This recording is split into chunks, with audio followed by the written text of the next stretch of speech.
શરૂઆત આણંદથી, જ્યાં યુવક અને યુવતીને વિદેશ જવાની ઘેલછા ભારે પડી। આણંદના જાખરિયા ગામનો બનાવ સામે આવ્યો છે, જ્યાં યુવક અને કંથારિયા ગામની યુવતી અમેરિકા જવાની લાલચમાં અઝરબૈજાનમાં બંધક બન્યા હતા।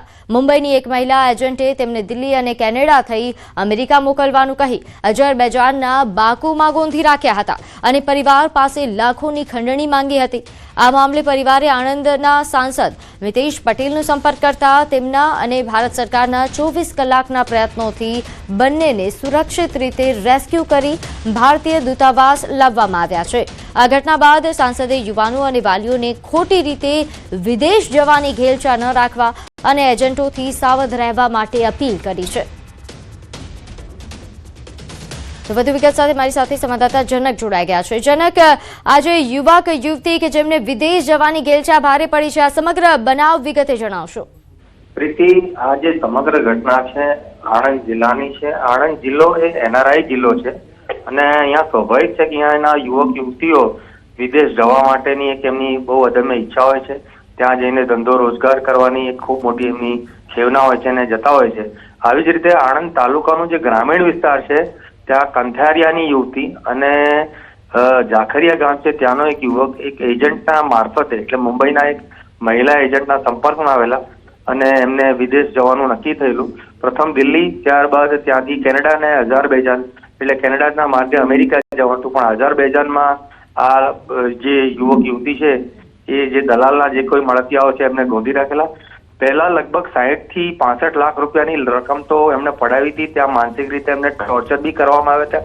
ગઈકાલે રાત્રે અમારે જે યુવક છે એના પિતા સાથે બી અમારે ટેલિફોનિક રૂબરૂ વાત થઈ હતી કે એને માનસિક ટોર્ચર કરે છે, હલકા શોર્ટના ઝટકા પણ આપે છે। આ તમામ વાતો એમને અમને ટેલિફોનિક કરી હતી।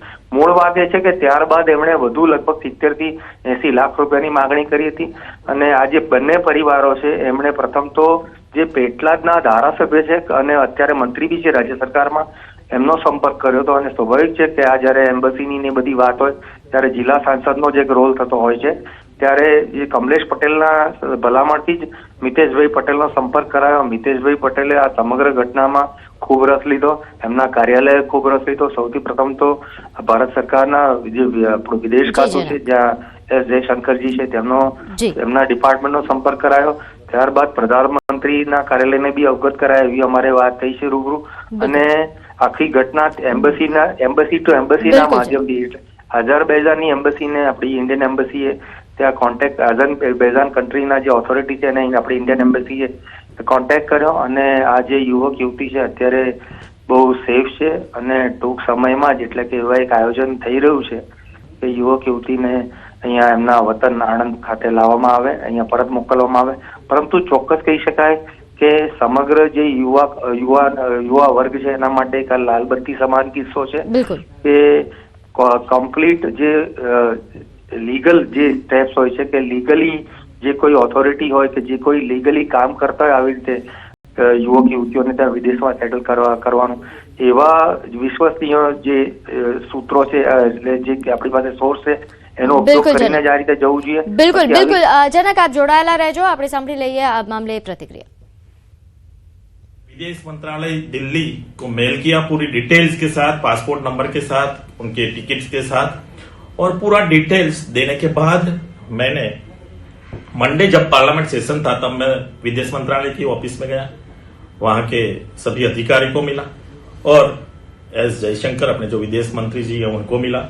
प्रधानमंत्री नरेंद्र भाई मोदी साहब के नेतृत्व में जो उन्होंने काम किया 24 आवर्स में विदेश मंत्रालय दिल्ली ने वहां की एम्बेसी अजरबैजान को वहां ये पूरा डिटेल्स भेजा और इतने सीरियसली उन्होंने काम किया कि 24 आवर्स में वो दोनों को आज वहां की एम्बेसी में अजरबैजान की एम्बेसी में वो लोग अभी सेफ हैं। मैं सबको आनंद डिस्ट्रिक्ट के सभी युवाओं को युवतियों को मैं विनती करता हूं कि आप लोग जो विदेश जाने के लिए पैसा इतने सारे पैसा देखिए जो विदेश जाने का आपका ये है, लेकिन ये जो लेबागू मैं बोलता हूं कि वो जो एजेंट्स हैं वो एजेंट से आप मत काम कीजिए। ये कितने परेशान करते हैं, आपके पेरेंट्स यहाँ कितने चिंता करते थे, कितने उनके फोन आ गए। ये 24 घंटा 48 घंटा उनका कैसे निकला है आप सबको मालूम नहीं है। તો આગળ વાત કરીએ આણંદમાં લગ્ન મંડપમાં અચાનક આ મંડપ રણ મેદાનમાં પલટ્યો કારણ કે જાનૈયાઓ વચ્ચે છૂટા હાથની મારામારી થઈ. મારામારીના દ્રશ્યો સામે આવ્યા છે, જેમાં 4 લોકોને ઈજા પણ થઈ છે. સામરખા ચોકડી નજીક જવાહરનગરની આ ઘટના છે, જ્યાં ધંધુકાથી આવેલી જાનમાં અગમ્ય કારણોસર તકરાર થઈ હતી.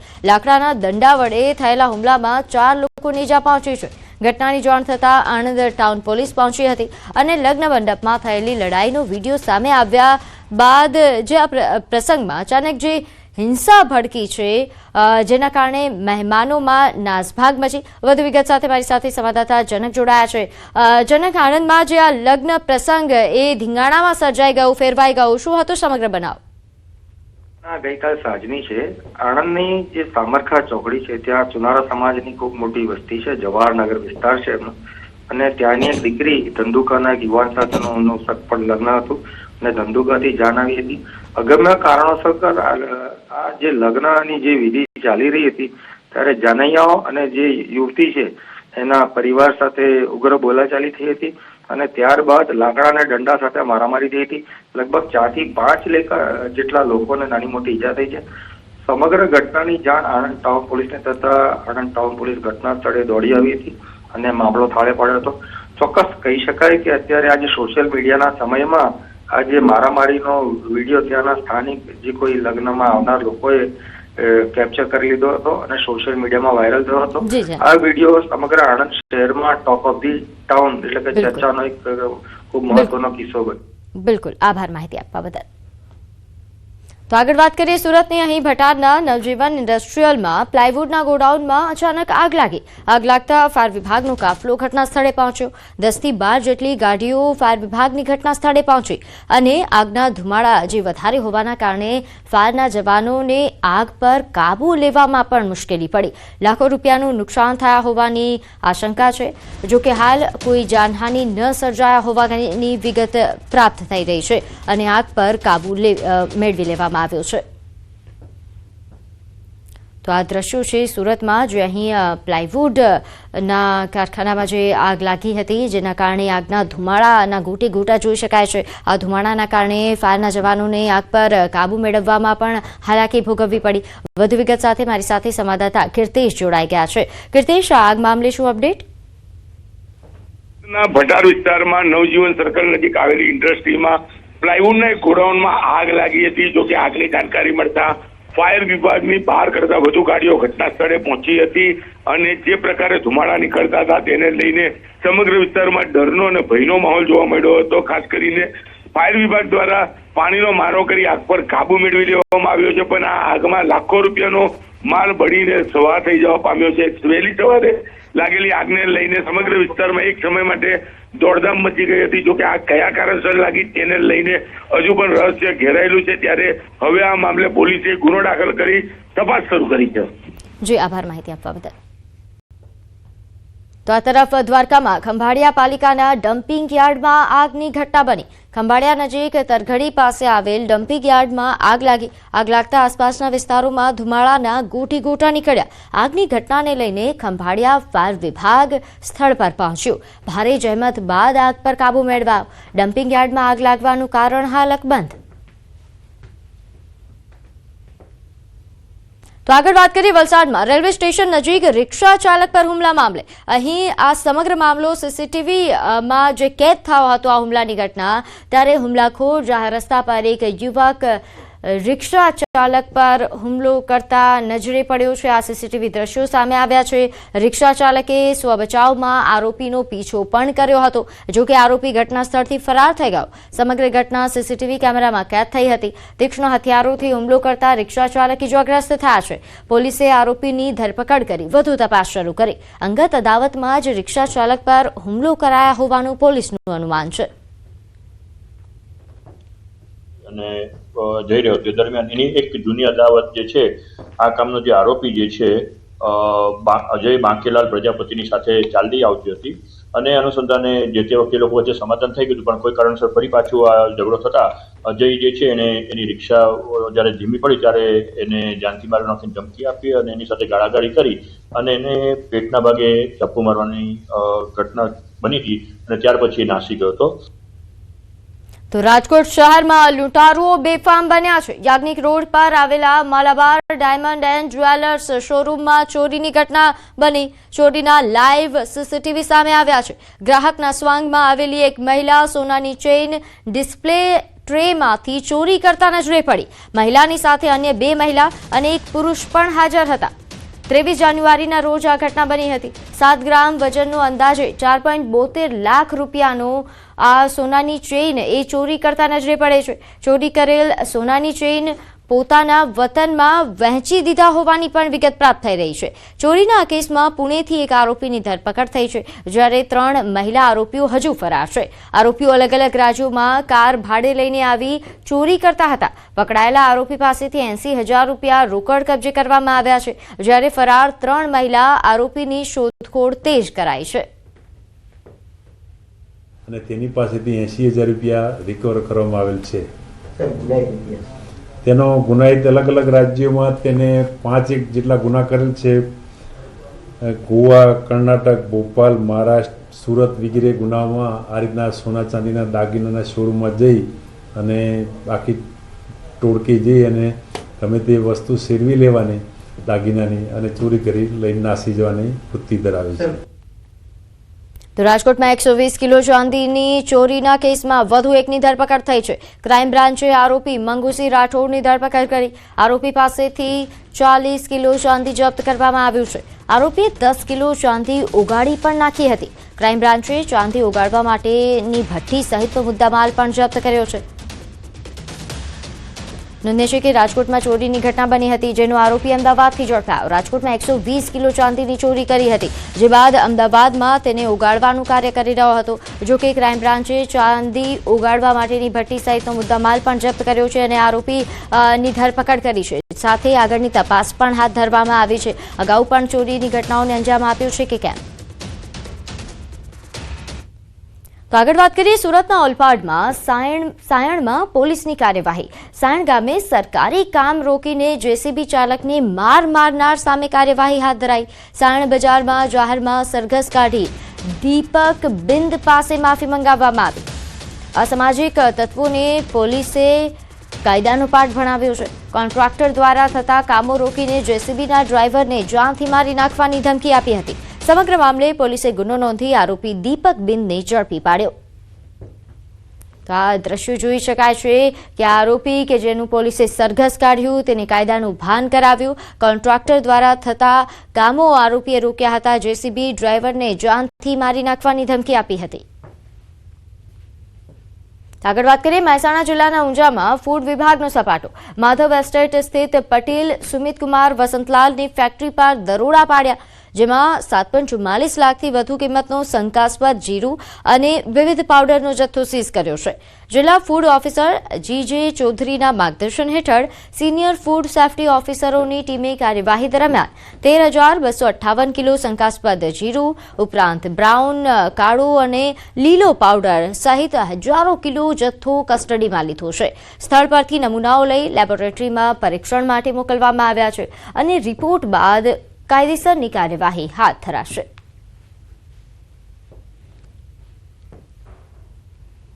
પોલીસ વિભાગની મદદ લઈ અને આજ રોજ પટેલ સુમિતકુમાર વસંતલાલની ફેક્ટરી માધવ એસ્ટેટની અંદર રેડ કરેલી છે અને અમારી ઓફિસના જે ફૂડ ઇન્સ્પેક્ટર છે યુએચ રાવલ અને જે પ્રજાપતિ દ્વારા અહીંયા જીરું લગભગ 7,29,000નું 13,258 કિલો અને એની સાથે જે કોટિંગ કરવા માટે બ્રાઉન પાવડર એડલ્ટન તરીકે એનો ઉપયોગ થતો હતો, કાળો પાવડર અને લીલો પાવડર એમ કરી અને ટોટલ 7,44,000નો જથ્થો છે એ માનવ ખાદ્યમાં જાય પહેલાં જ અમે અહીંયા સીઝ કરેલો છે.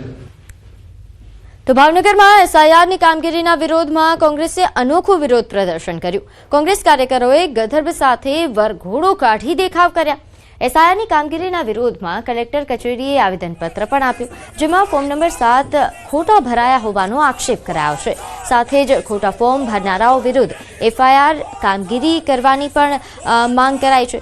વરઘોડામાં ગધર્બની ખેંચતાણ થતા મૂંગું પ્રાણી ભારે પીંસાયું હતું. પોલીસ અને કોંગ્રેસ કાર્યકરો વચ્ચે ગધર્બને લઈને ખેંચતાણ થઈ.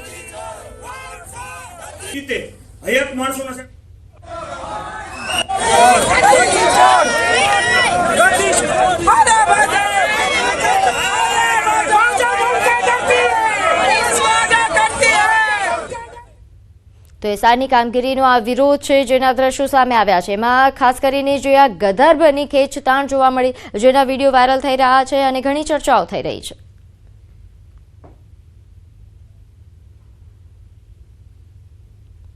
રાજકોટના ઉપલેટા શહેરમાં નગરપાલિકાએ ભયજનક અને જર્જરિત બિલ્ડિંગ સામે કડક કાર્યવાહીનો નિર્ણય લીધો છે.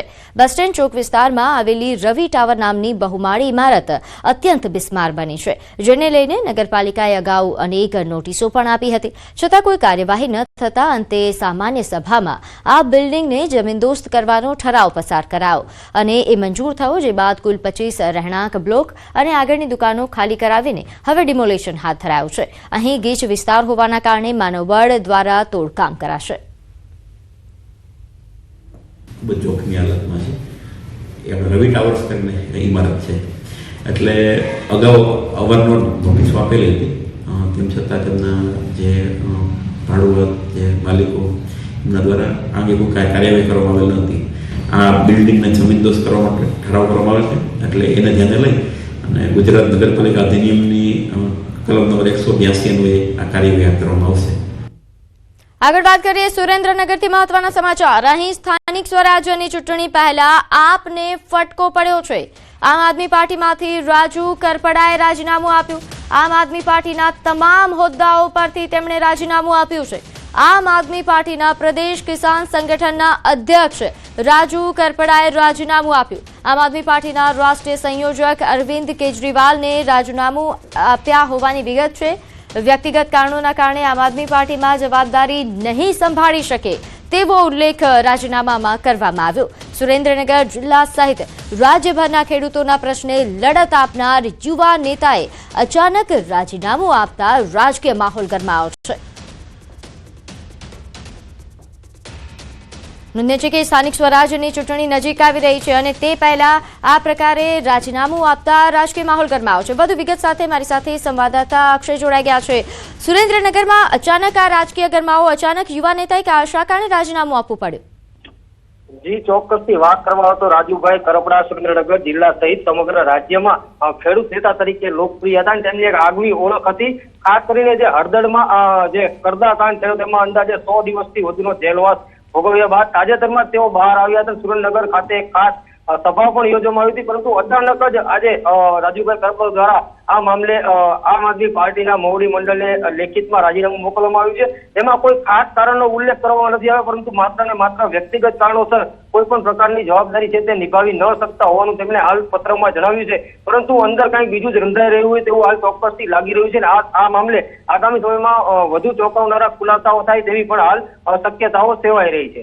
જી, અને અક્ષય, કારણ કે યુવા નેતા હતા, ખેડૂતોનો એમને સારો એવો સહકાર મળી રહ્યો હતો અને અચાનક રાજીનામાથી હવે કેવા પ્રકારના રાજકીય બદલાવ જોઈ શકો છો? જે સમીકરણો છે સુરેન્દ્રનગરમાં સ્થાનિક સ્વરાજ્યની ચૂંટણીને લઈને, તેમાં ફેરફારની શક્યતા? સુરેન્દ્રનગર જિલ્લામાં જો વાત કરવામાં તો આમ આદમી પાર્ટી માટેનો જો સૌથી મોટો અને ખાસ ચહેરો હોય તો એ રાજુભાઈ કરપડા હતા. સુરેન્દ્રનગર જિલ્લા સહિત સમગ્ર રાજ્યમાં તેઓ ખેડૂત નેતા તરીકે લોકપ્રિય હતા. જે છેલ્લી વિધાનસભાની ચૂંટણીમાં હતી તેમાં તેઓ ચોટીલામાંથી લડ્યા હતા અને ભાજપ બાદ તેઓ બીજા નંબરે સૌથી વધુ મત મેળવનાર જે છે એ ઉમેદવાર હતા. ત્યારે ચોક્કસથી આના કારણે આમ આદમી પાર્ટીને સુરેન્દ્રનગર જિલ્લામાં મોટો ફટકો પડે તેવી ચોક્કસ શક્યતાઓ છે હાલ સેવાઈ રહી છે. જી, સાથે અક્ષય, તેમના રાજીનામા બાદ ઘણા પ્રકારની ચર્ચાઓ પણ થતી હશે, ઘણી શક્યતાઓ વ્યક્ત થઈ રહી હશે. હાલ જે ચર્ચાઓ થઈ રહી છે સુરેન્દ્રનગરના રાજકીય માહોલમાં, તેના વિશે થોડી વિગતે માહિતી આપશો. શા કારણે રાજીનામું આપ્યું હોઈ શકે? જી, ચોક્કસથી હાલ જે ચર્ચાઓ છે ખાસ કરીને તે બોટાદ કાંડ બાદ અંદાજે 100 દિવસથી વધુ તેમને જે જેલવાસ ભોગવ્યો તે દરમિયાનની જે પરિસ્થિતિ સર્જાઈ છે તે પરિસ્થિતિના કારણે ક્યાંક ને ક્યાંક રાજુભાઈ કરપડા દ્વારા રાજીનામું આપવામાં આવ્યું હોય તેવી ચર્ચાઓએ જોર પકડ્યું છે અને આગામી સમયમાં પણ તેઓ કોઈ પણ પક્ષ સાથે જોડાય કે ન જોડાય તેને લઈને પણ અનેક પ્રકારની અટકળો વહેતી થઈ છે. પરંતુ ક્યાંક ને ક્યાંક હળદરનો જે કરદાકાંડ થયો બોટાદમાં તે બાદની જે પરિસ્થિતિનું નિર્માણ થયું છે તેને લઈને જ આ રાજીનામું આપવામાં આવ્યું હોય તેવી પ્રબળ આશંકાઓ અને ચર્ચાઓ હાલ જે છે રાજકારણમાં ચાલી રહી છે. જી, અને તેમના રાજીનામા આપ્યા બાદ આમ આદમી પાર્ટી તરફથી કોઈ ઓફિશિયલ જાણકારી આપવામાં આવી છે, કોઈ પ્રતિક્રિયા આપવામાં આવી છે કે કેમ?